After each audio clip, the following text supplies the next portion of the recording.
Aquí mataron por quedarse con el petróleo. Aquí mataron por quedarse con las ganancias de la cocaína, por codicia.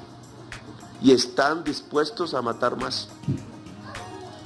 Y podrían haber sido 6,000 o un cero más, no les preocupa.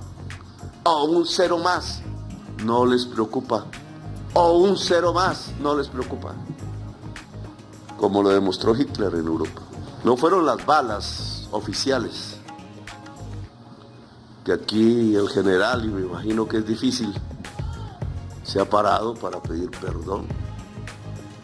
Claro que es un acto que queda en la historia del ejército, no se va a borrar nunca. ¿Qué hay dentro de la especie humana que nos lleva a ese tipo de genocidios? Y yo no encuentro más que el poder y la codicia, porque el pueblo sonaba feo, a sucio. El pueblo sonaba, como los españoles le llamaban al indígena, una cosa para usar. Lo primero que tenemos que lograr es que salga a relucir la verdad. Y la verdad está apareciendo. Difícil, terrible, a veces increíble. A veces brutal. Brutal. ¿Quién mató al señor Pisano? ¿Cómo quieren ocultar esa verdad? ¿Cómo la quieren ocultar? ¿Por qué querían matar a Petro? ¿En qué sitio se reunían? ¿Y quiénes? ¿Algún militar? No. Nosotros sabemos quiénes. Y se ocultan aún. Y se ocultan aún.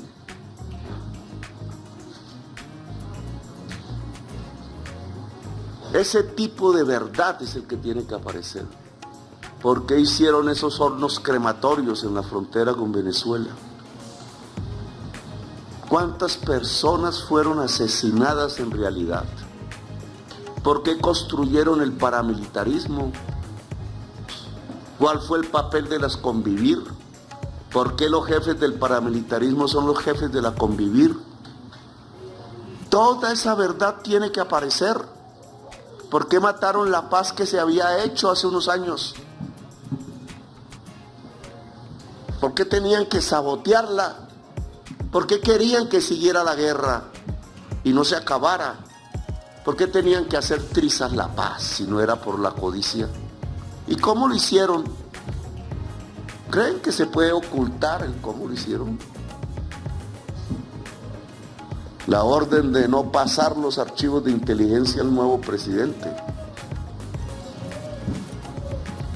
Porque ahí están las operaciones que son crímenes para destruir un proceso de paz. ¿Se oculta esa verdad? ¿O la decimos? ¿O aparece y estudiamos entonces qué es lo que nos pasa como sociedad colombiana? No es fácil este día. No estaba en mis cálculos cuando uno trata de proyectar la vida días y años anteriores, que después de hacer denuncias tuviera que, a nombre del Estado, pedir perdón. Son las paradojas de la historia, así es. El fluir de la historia, le decía ayer a los maestros, el fluir de la historia que hace que las sociedades se vayan construyendo a partir de sus propios errores, acumulando sus saberes, sus éxitos, pero sobre todo sus yerros, sus errores. Una historia que casi en todas las civilizaciones de la humanidad ha tenido momentos dantescos, profundamente dantescos, donde el ser humano ha aprendido a ser humano, el aprendizaje de lo humano, dado que nosotros venimos de lo animal, dado que tenemos ambos mundos en nuestras sangres, dado que incluso en lo específicamente humano y no en lo animal, hemos aprendido a matar al otro por poder, por codicia. Hemos desarrollado una historia del poder profundamente más bárbara que la que desarrollan ciertas especies animales. Y en medio de esa paradoja que ha ocasionado tantos desastres humanitarios, aún incluso algunos no escritos y olvidados, la historia de los genocidios en el mundo. Le escuchaba a una ciudadana norteamericana que es directora ahora de la USAID, Samantha Power. Me decía que power en inglés significa al mismo tiempo que poder, que energía, también en cierta forma pueblo. Y que ella había escrito un libro de la historia de los genocidios. Ese libro me gustaría tenerlo porque debe ser casi ya una biblioteca, la historia de los genocidios. No es Hitler el que se inventó eso, pero sí vale la pena hacer ese paralelo porque Colombia ha vivido varios genocidios. Nuestra historia tiene genocidios, la muerte de los pueblos. Allá arranca con los españoles que llegan aquí y sigue y continúa. Y durante todo el siglo XIX los presenciamos aún en nuestra vida republicana. Esa vida republicana comenzó aquí en esta plaza y más al sur, más al occidente, en la Plaza Mártires, con la gente que colgaban, con la gente que fusilaban, simplemente porque eran republicanos o porque querían libertad. Allá está la frase de La Pola, triste, acongojada, porque sentía que un pueblo se silenciaba ante la injusticia de verlos morir por haber peleado simplemente por la gente o por una idea que podía ser fantasiosa, que terminó volviéndose realidad, la construcción de una república sin rey donde el pueblo es soberano. El pueblo es soberano, como dice el himno nacional. Esa idea democrática que surtió en aquel entonces, en el siglo XVII realmente, XVIII, por allá en Europa, en el sentido de pensar que pueden haber pueblos autónomos, pueblos libres que rigen sus destinos por sí mismos. Esa idea que es de donde nace la palabra libertad y en el fondo la palabra democracia, ¿será que es imposible? Por ella han muerto generaciones enteras y han intentado destruir y aniquilar pueblos enteros. ¿Quiénes y por qué? ¿Bajo qué manera de pensar? ¿Bajo qué episodios de irracionalidad total se puede destrozar a los seres que siempre piensan en un mundo nuevo? Y peor aún, a los seres que sin ni siquiera estar pensando en esos objetivos, simplemente porque estaban por ahí, por allá, en una calle, en un momento olvidado, en una esquina, en una oscuridad, terminan con sus vidas unas fuerzas que habría que examinar a fondo de dónde provenían y por qué esa mentalidad que tiende a la barbarie dentro de la especie humana misma, a aniquilarnos de manera masiva entre nosotros mismos. En Hitler quizás ahí en esos episodios europeos podríamos encontrar respuestas. ¿Cómo un miembro del ejército alemán podía ayudar a sacar de sus casas personas porque simplemente tenían una religión diferente que llamaban judíos? Y ayudar entonces a subirlos a los vagones, a llevarlos y conducirlos, incluso golpeándolos, a viejos y niños, inocentes todos, a los campos de concentración, y allí explorar, siendo humano, una serie de actividades de la tortura que terminaban siempre con la muerte en masa de esa población, de la manera más dolorosa posible, o a través del hambre, o a través del fusilamiento masivo, o a través de las cámaras de gas como finalmente se inventaron. ¿Qué hay dentro de esa humanidad que produce ese tipo de episodios? Podría uno pensar en otros. ¿Y qué pensaban los europeos que traían aquí a los negros y a las negras, extraídos forzadamente de sus tierras, de sus aldeas, de su continente africano, de sus culturas, por un mar desconocido hacia donde no sabían, para que aquí de alguna manera al descubrir la lengua pudieran entender que habían sido condenados a la esclavitud eterna, perpetua, no solamente ellos, sino sus hijos, sus nietos, por la eternidad?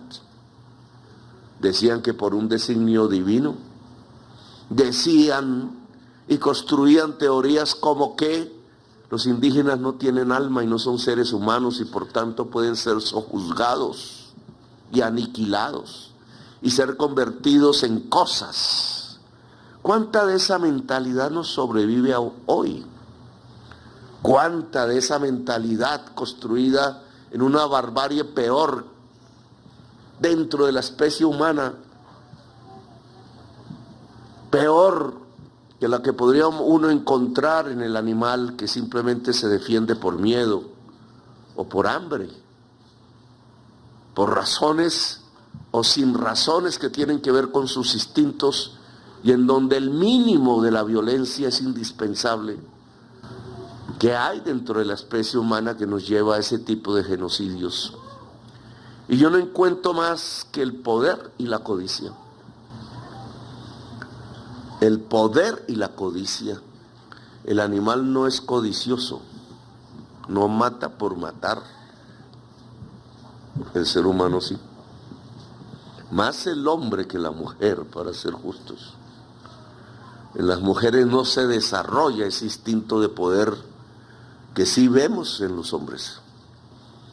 El hombre que se vuelve guerrero, precisamente, que volviéndose guerrero entra bajo la tesis de defender la cueva, como antaño, en los hombres prehistóricos, los hijos, las crías, la mujer, el espacio del hogar que llamamos ahora, espacio del hogar que siempre va más allá de una familia, porque se confunde con tribu, se confunde con clan, porque somos seres sociales, no simplemente individuos, como cree el neoliberalismo brutal de hoy, que quiere cortar los lazos que juntan a un ser humano con otro ser humano para verlos simplemente como competidores en busca de la codicia. ¿No? Y aprendimos entonces ya no solo a defender clanes y tribus, sino a defender naciones y patrias.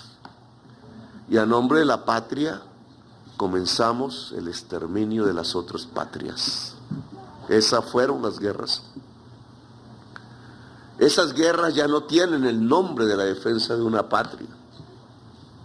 Ya no tienen el nombre de la defensa de una tierra o de unos hijos o de una bandera o de una dignidad o de unas ideas que siempre vale la pena defender. Se fue confundiendo la defensa de la patria con la defensa de la codicia. Y no fue en los guerreros, no fue en los seres uniformados que arriesgaban sus vidas día a día.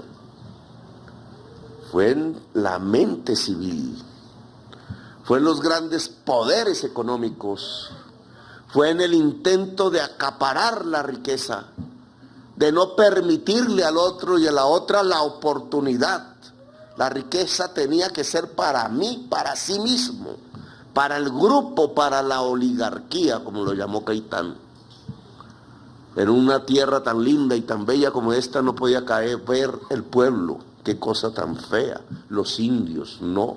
Los negros, ¿cómo se le ocurre? La palabra democracia tenía que devalorizarse por completo. La palabra república perder su sentido. Se nos volvió que república y democracia era simplemente una bandera o una estatua y no el pueblo. Porque el pueblo sonaba feo, a sucio, El pueblo sonaba, como los españoles le llamaban al indígena, una cosa para usar. Y no tuvimos los valores democráticos para crecer. Cuando en Líderes aparecía la tesis de construir una democracia en Colombia, era asesinado, sus ideas borradas y silenciadas, ocultadas siempre. El ocultamiento ha sido un proceso en Colombia que ha evitado la aparición de la democracia y de la libertad. Al lado del que fusila, el que oculta, siempre junto. No existiría el que fusila injustamente sin el que oculta. Ocultar es el camino para matar en Colombia. Por eso los pueblos no han podido entender su propia historia. Por eso se olvidó la palabra historia en los colegios. Por eso hemos perdido el sentido de la memoria. Por eso a veces repetimos y repetimos las mismas barbaries sin cansancio. Por eso hemos vivido una guerra perpetua y eterna que no se acaba. Por eso ya se nos olvidó que la paz es lo normal dentro del ser humano y que la violencia debería ser considerada lo anormal. Aquí pasó algo similar ante estas madres que son nuestras madres. Ustedes son las madres de la patria realmente. Las madres que quisieron silenciar. Las madres a los que los de la codicia querían verlas silenciadas, que fueran un chiste, que se burlaran, transformaban las palabras, como en Argentina igual, para que la gente dijera, no, es que están locas, es que sus hijos murieron porque algo estaban haciendo, porque como si fuese normal y permitido, se pudiese matar la juventud en Colombia. No era que estaban cogiendo café, no estaban cogiendo café, decían. No eran inocentes y no tenían por qué morir. ¿Qué los llevó a morir? ¿Qué los llevó a ser asesinados? La codicia del poder. No más. La codicia sobre la riqueza y la adicción al poder. Por eso son hombres de corbata los que hacen los papeles por los cuales se generalizó el hecho. No son hombres de charreteras como si lo fueron en Argentina o en Chile. Incluso detrás de Argentina y de Chile habían hombres de corbata, codiciosos. No les gustaba que el cobre fuera del público. No les gustaba que las riquezas de una nación fueran de todos y de todas. Tenían que apropiárselas sin que ellos las hubieran fundado. Tenían que concentrarlas como concentraron en la violencia de mediados del siglo XX la riqueza del café. Ahora tenían que concentrar la riqueza de la tierra fértil, la riqueza de la cocaína, oigan. Porque es que ya ni es la concentración de la riqueza legal, sino de la ilegal, la que hizo explotar la codicia. Esa codicia y ese poder mataron a estos 6.402 jóvenes. No fueron las balas oficiales, que aquí el general, y me imagino que es difícil, se ha parado para pedir perdón. Claro que es un acto que queda en la historia del ejército, no se va a borrar nunca. Y es muy malo, eso es quizás lo peor, porque dicen por ahí es que ¿cuál es la dignidad de los héroes? La dignidad de los héroes del ejército es defender a su pueblo, defender sus derechos, defender su gente, porque defendiendo la vida de su pueblo se defiende la patria. No es defender la codicia y no es defender la adicción del poder. Aquí mataron por concentrar la riqueza, por quedarse con las tierras. Aquí mataron por quedarse con el petróleo. Aquí mataron por quedarse con las ganancias de la cocaína, por codicia. Y están dispuestos a matar más. Y podrían haber sido 6.000 o un cero más, no les preocupa. O un cero más, no les preocupa. O un cero más, no les preocupa. Como lo demostró Hitler en Europa. Por eso es el momento de encontrar un espacio de reflexión. Que pasa en primer lugar porque se sepa la verdad. Porque no haya el que oculta. Si el que oculta no aparece, la verdad aparece. El que oculta no tiene uniforme. El que oculta no se pone allá en el Congreso de la República o se sienta en la presidencia. El que oculta tiene otro tipo de poder en la sociedad colombiana. Cambiar las frases, no decir, no contar, no transmitir, silenciar, no ponerle el micrófono a la madre para que hable, sino al asesino que ordenó. Y transformarnos al asesino en héroe. Y transformar la barbarie en normalidad para que vuelva a ocurrir. El que oculta es tan cómplice como el que dispara. Lo primero que tenemos que lograr es derrotar el ocultamiento, la oscuridad. Lo primero que tenemos que lograr es que salga a relucir la verdad. Y la verdad está apareciendo. Difícil, terrible, a veces increíble. A veces brutal, brutal. ¿Quién mató al señor Pisano? ¿Cómo quieren ocultar esa verdad? ¿Cómo la quieren ocultar? ¿Por qué querían matar a Petro? ¿En qué sitio se reunían? ¿Y quiénes? ¿Algún militar? No. Nosotros sabemos quiénes. Y se ocultan aún. Y se ocultan aún.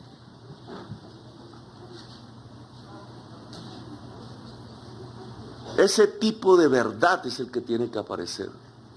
¿Por qué hicieron esos hornos crematorios en la frontera con Venezuela? ¿Cuántas personas fueron asesinadas en realidad? ¿Por qué construyeron el paramilitarismo? ¿Cuál fue el papel de las convivir? ¿Por qué los jefes del paramilitarismo son los jefes de la convivir? Toda esa verdad tiene que aparecer. ¿Por qué mataron la paz que se había hecho hace unos años? ¿Por qué tenían que sabotearla? ¿Por qué querían que siguiera la guerra y no se acabara? ¿Por qué tenían que hacer trizas la paz si no era por la codicia? ¿Y cómo lo hicieron? ¿Creen que se puede ocultar el cómo lo hicieron? La orden de no pasar los archivos de inteligencia al nuevo presidente. Porque ahí están las operaciones que son crímenes para destruir un proceso de paz. ¿Se oculta esa verdad? ¿O la decimos? ¿O aparece y estudiamos entonces qué es lo que nos pasa como sociedad colombiana? ¿Qué es lo que nos sucede como sociedad colombiana? Dejamos de estar distrayéndonos. Está bien distraernos, pero tenemos algún momento para reflexionar que nos están matando. Que lo que han descuartizado es la misma sociedad, nuestros hijos, nuestro pueblo. Ah, que usted participó también. No, menos mal. Aprendimos qué es la democracia a tiempo y cuál es el valor de la paz para la gente. Por eso hay una constitución por ahí. Por eso hay la posibilidad de un Estado social de derecho. ¿Llevamos a la sociedad colombiana hacia la constitución o llevamos a la sociedad colombiana hacia la barbarie? Creo que eso es lo que se está definiendo ahora. Por alguna razón, decía esta mañana, en el Tambo, en el Cauca, ante miles de campesinos que han sufrido violencias como ninguno quizás, quizás de los ancestros, de las raíces de esta sociedad en su historia milenaria, han surgido las fuerzas que a través del pueblo de hoy, de las generaciones de hoy, nos han puesto a gobernar simplemente para que aparezca la verdad. Esa aparición de la verdad, esa lucha para derrotar al que oculta, yo creo que es fundamental. Y no es para vengarnos. Yo no siento en mi corazón la necesidad de ninguna venganza, ni histórica, ni racional, ni personal. No es. Es para reconstruir la sociedad sobre otras bases. Para reconstruir un ejército sobre los valores de la democracia y la Constitución, que yo creo que se está logrando.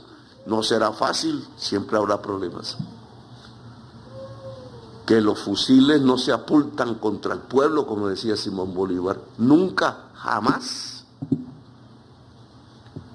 Para reconstruir los valores de la política y del Estado. Un Estado que oculta la verdad, que se ha convertido en régimen de corrupción. ¿Qué quieren ocultar? ¿Quiénes se quedaron con los sobornos de Odebrecht? Eso es lo que quieren ocultar. ¿Qué quieren ocultar? ¿Cómo se daban las órdenes para el genocidio del pueblo colombiano? Sepamos la verdad toda, porque a partir de la verdad podemos construir la reconciliación.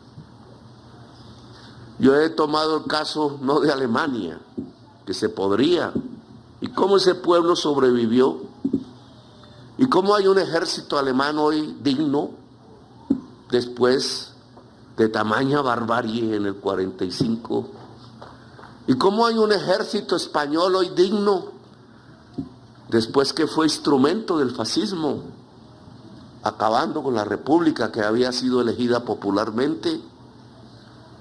¿Y cómo es que se han recompuesto las sociedades? Esa recomposición de las sociedades que se basa sobre el nunca más. Y por eso tanta cuidado y aprehensión de los pueblos alemanes y españoles para no repetir su historia. También tiene que ser la nuestra. Es que a quien mataban en Colombia eran los colombianos. Y los colombianos somos nosotros, una sociedad, un colectivo. Tenemos que reconstruirnos sobre la base de la verdad. Por eso le agradezco a la Justicia Especial para la Paz que han querido acabar de tal manera su trabajo. A esos magistrados y magistradas hay que decirles que trabajen más, porque se necesita más y más verdad, sin miedo. Que los soldados de hoy, los policías de hoy, el gobierno de hoy están dispuestos a cuidarlos y a cuidarlas. Sin miedo, cuidaremos sus familias, hagan el trabajo a fondo, descubran la verdad.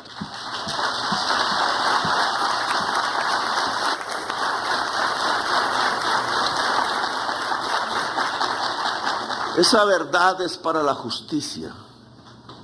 Esa verdad, no sé si en estos años o más adelante, es para tener una sociedad justa, una sociedad donde nos queramos, donde nos amemos, donde amemos estas montañas hermosas y estos valles y este aire y estas aguas y esta naturaleza, para que amemos a Colombia y nos amemos a nosotros mismos. Lo que yo llamo la potencia de la vida. Es para que aquí fluya la vida después de tanta muerte. Que al final la política es la política de la vida. No es para vengarnos. Es para construir justicia. Y es para construir nación. Y es para reconciliarnos. Y es para perdonar. En campaña se me ocurrió pronunciar en alguno de los tantos sucesos la palabra perdón social. Casi no sobrevivo al hecho. Yo decía, pero perdón, ¿por qué puede ser tan dramática la palabra perdón social? Y me deformaban el término. Es que usted va a perdonar a los narcotraficantes, me decían. No, yo estoy hablando de lo social. Perdón social es el perdón al interior de una sociedad. Es así como los alemanes se han recompuesto. Es así como los españoles se han recompuesto después de su guerra. Es así como los franceses se han recompuesto después de que una parte de la sociedad francesa ayudó a matar a los judíos y otra parte de la sociedad se levantó en armas en la resistencia. Es así como se recompusieron los Estados Unidos, que se llaman así Estados Unidos porque antes estaban separados y se mataban entre sí. Unos defendiendo la esclavitud y otros tratando de liberarse de la esclavitud. Semejante guerra. Se mataban entre sí. Cuando esos asesinos tienen poder político, se convierten en genocidas. La codicia los transforma de homicidas en genocidas. Y eso le ha pasado a Colombia. Los criminales han llegado al poder y se han convertido en genocidas desde hace décadas. Eso le ha pasado a Colombia y entonces han construido un régimen que no es lo que está escrito en la Constitución, que no se rige por las normas de la Constitución, ni en el territorio alejado, ni en el cercano. Porque no es un problema allá del litoral pacífico lejos, allá donde estaba ahora en el Tambo, o en Tierra Alta, en la Colombia profunda, en Montecristo, junto a los ríos Cauca y Magdalena, ¿no? Llega aquí a este corazón de esta Plaza de Bolívar. Se conquista y pone bajo nómina senadores y representantes y ministros y poderes y jueces y militares y generales. Va construyendo una red de poder para encubrirse y para ganar más. No tiene final, no se sacia. No dice, uy, ya me harté, ya es suficiente, sino que sigue y sigue devorando a través de la codicia el dinero que se produce a través de esas economías ilícitas que están acabando con nuestro país. Medio siglo llevamos en eso. ¿Cómo será de poderoso el régimen? Si es que es medio siglo en que han podido construirlo. Por eso hay impunidad. Por eso 17,000 procesos judiciales que fueron compulsados por la Justicia Especial para la Paz y la Justicia y Paz hacia la Fiscalía, solo tienen 3 funcionarios que investigan. Esa es la manera, la colombiana, de generar la impunidad. Fue un acuerdo con las FARC, creo, no me acuerdo cómo se llama, y la manera de matar el acuerdo, de hacer trizas la paz, es poner 17,000 procesos y solo 3 funcionarios. Los 17,000 procesos son todos los terceros de civil que ordenaron los asesinatos y se enriquecieron con el paramilitarismo en Colombia. No han sido investigados. Y obvio, no quieren ser investigados. Ese es el régimen de corrupción. Cuando llegué al Salado, a un acto como este es igual. Y entonces allí con los sobrevivientes de la masacre del Salado, mostramos el caso de Argos. ¿Qué fue lo que apareció? No que las sentencias judiciales habían condenado a Argos a devolver la tierra, sino que el presidente estaba diciendo mentiras. Eso fue los que ocultan, dijeron, para ocultar la gravedad de la masacre y de lo que pasó después. ¿Quiénes se beneficiaron? Paramilitares, la mayoría deben estar muertos.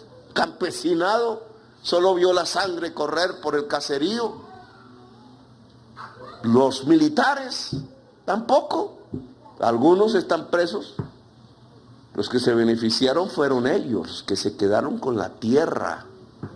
Así como ese caso, y le agradezco a Argos que quiera hablar conmigo, porque creo que podemos llegar a una solución hoy, pacífica.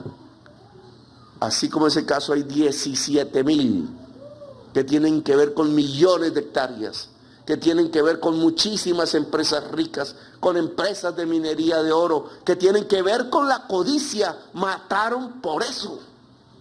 Y los procesos, extrañamente, no avanzan en la fiscalía. ¿Por qué? Porque han comprado secciones enteras de la fiscalía para ocultar esa verdad. Y por eso no quieren una fiscalía independiente. Tanto miedo les da una fiscalía independiente que están dispuestos hasta derribar el presidente. Esa es la historia real de lo que está pasando. Claro que se van a enfrentar a un pueblo. Claro que se van a enfrentar a un pueblo.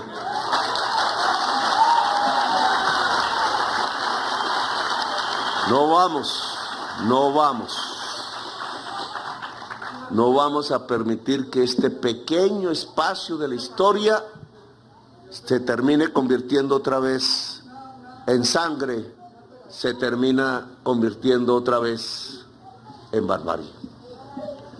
¿Por qué entonces mataron 6,402 jóvenes?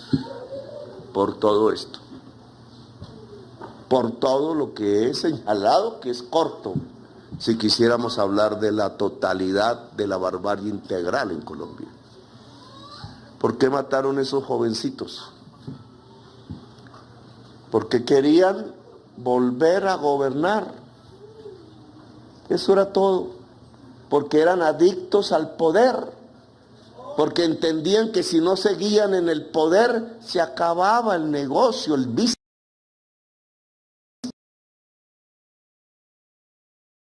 como dicen los gringos. Y entonces necesitaban del voto del pueblo. Un pueblo que se dejaba manejar. Entre más muertos, más votos. Y aquí entonces llegamos a un elemento que incluso nos cuestiona como sociedad. Porque hemos descubierto en la resolución 039 que firmó el ministro de Defensa Camilo Espina, civil, que no ha dado la cara ni ha dado ninguna explicación de por qué lo hizo, que se oculta y lo ocultan, porque es hijo de las familias de bien con el apellido que se hereda, como si el poder en Colombia fuese hereditario. Ospina. Sí, firmó la resolución, no lo voy a atacar, a lo mejor ni se dio cuenta, como en muchas de estas cosas, de las consecuencias que podía tener. Firmó esa resolución y se produjeron los hechos que ya sabemos, militares, policías, que por una estrella, que por una medalla, que por una bonificación, que por un fin de semana de descanso, que por un pollo frito, mataban a la juventud de Colombia, a sus propios congéneres de la misma generación. Pero es que el problema que se buscaba no era cambiar honores militares, regalos militares por muertos. Ese era el medio. El objetivo real era cambiar votos por muertos. Y entonces ahí es donde está el pueblo civil. ¿Cómo es que se pueda votar por matar? ¿Cómo es que se puede aplaudir la muerte sistemática en Colombia? ¿Cómo es que se puede hacer presidente al que más mate? Al que más violencia prometa, al que más barbarie establezca. En el asesinato de estos jóvenes no solo está el mecanismo bárbaro de cambiar ascensos por muertos. Ese tema lo discutirán también las fuerzas militares en su interior. Pero hay uno peor, el de cambiar votos por muertos. Porque se aspiraba a una nueva elección. Y entre más muertos hubiera, entre más gente joven uniformada con botas de caucho se mostrara en las pantallas de televisión, en donde los periodistas no preguntaban el por qué, sino sacaban la foto. Se tenían más votos, se aplaudía más duro en Colombia, se elegía al que más mataba, y por eso esta fila de botas se fue volviendo interminable, y por eso esa fila de jovencitos se fue volviendo interminable, y por eso es interminable la fila de las madres, y por eso es interminable el dolor, y por eso es interminable incluso la rabia que se siente. Ocultaron para que siguieran matando, para que la codicia pudiera ser, para que la concentración de la riqueza fuese mayor, para que más la tierra fértil quedara en pocas manos, para que más la riqueza que deja la cocaína sucia de sangre quedara en unos pocos bolsillos asesinos. Por eso, como presidente de la República de Colombia, que es un gobierno popular, y en el que espero que cambie la mentalidad de elegir al que más mata, sino al que más hace vivir o a la que más hace vivir. La política de la muerte por la política de la vida, del cuidado de la vida en Colombia, que es el país de la belleza. Por eso ese cambio de política, que ojalá sea posible en la mente y en el corazón de la ciudadanía, yo me permito pedirles perdón, madres.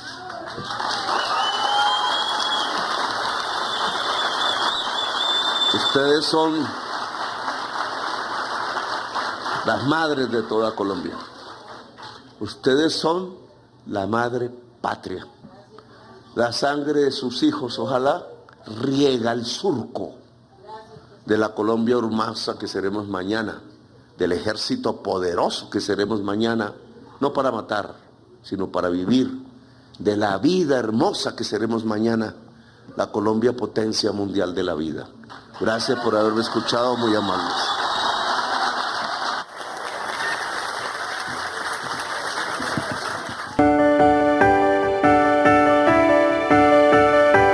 La anterior fue la locución del señor presidente de la República, Gustavo Petro Urrego.